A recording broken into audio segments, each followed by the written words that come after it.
How critical is the environment? Do you believe that in India we actually create a good environment for entrepreneurship to thrive?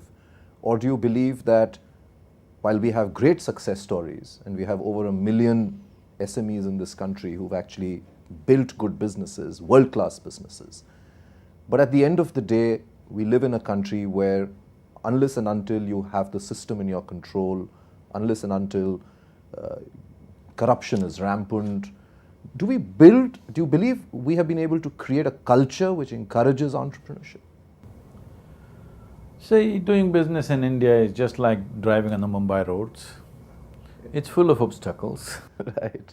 So, but still a lot of people get to their work and back home, they're not killing themselves. So your ability to drive is greatly enhanced because of this obstacle course.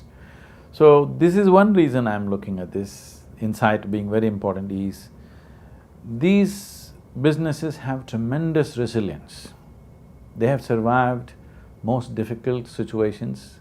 They have thrived and grown in an obstacle course. If you create a highway for them, they will drive effortlessly. In fact, you mentioned interest rates, but most of them have done business without any power, with bad Yes. roads, with no infrastructure, no ports, Yes. against all odds. Against all odds. And some of the odds are so ridiculous and impossible odds, okay? So this is there, in spite of that they have succeeded. So when they have succeeded in spite of all these hurdles on their way, I strongly feel for them that their success has to be much more because they have succeeded in most difficult conditions. This is not we do not have an atmosphere where success is cherished. Everybody is trying to succeed, but if somebody succeeds, it is being still seen as some kind of a profit, and success are still bad words, unfortunately. If you do not value success, any society, if it does not value success, it's over, because the very growth of the society, the very vibrance of the society is finished. Unfortunately, in so many ways we are doing that to ourselves. In public life, in media, in society, in so many different ways, success is resented. Success is looked down upon as something they somehow got there kind of thing. Or it's almost like anybody who's built wealth is a crook. General perception seems to be. No, I think that's because we have left a large segment of our society so poor. So we are looking at it with a humane thing. When people are starving, can you be driving a Rolls Royce kind of logic. So, we believe that we should take everybody ahead at once. Never it happens. That is socialism or communism. We've tried that and failed. Now at least if 10 people go up to a height, then slowly others may rise. That is capitalism. We have decided to go on that, there's no looking back now, we have to go that way. Is it the right thing, wrong thing? This is not the time to debate that. We have chosen a way to succeed, is the only way right now.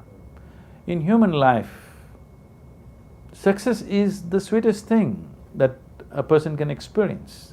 When I say success, it's not necessarily becoming a billionaire or, winning a gold medal or something like this. Just about anything. If you hit a golf ball, you want to hit it good, isn't it? Right. Even if you roll up a tissue and throw it, you want to succeed. You don't want to fall off, isn't it? So success is very important in human life. A human being grows with success. Human beings' capabilities and exploration becomes bigger and bigger with success. That is the only aspect of capitalism which has made capitalistic societies vibrant. It has its flip side, it has a darker side to it, that's different. But now we have chosen a path, going all the way is important.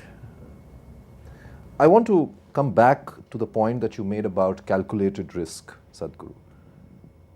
Isn't that what leadership is all about? Do you believe that good, strong leaders, successful leaders are the ones who are able to, despite the bad times, despite all the hurdles that come your way, are able to actually take those calculated risks and think ahead? How would you define leadership? And I'm asking you this question, I remember when we last met, things were very, very gloomy, globally as well as in India. We've seen some sentiment change, and I know you. I know we talked about the fact that we have gotten so used to living our life on the level of the Sensex, but thankfully this time the Sensex is higher than we last spoke. And I want to understand from you that while on the one hand suddenly there is a better feel-good today across the world than what it was a year ago, but at the same time, when you go through a phase of 3, 4 years, 5 years, some of these companies that you're talking about have probably lived with bad infrastructure or high interest rates for many, many years. How would you, in that context, define leadership? See, the role of a leader becomes all the more important when situations are bad. When situations are good, most people could live their life. Most people could live their life and succeed without the help of a leader.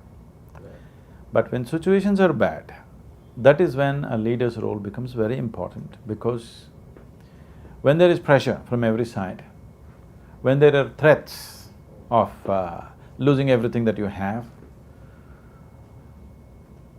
to still be able to keep your marbles in place and make the right decision that works for yourself and everybody around you takes a certain clarity. Normally, a lot of people are thinking leadership means driving people to their goals. No, you don't have to drive anybody. If you display a certain level of clarity about any aspect of life, people will naturally follow you. Can you define clarity? You're able to see things as they are.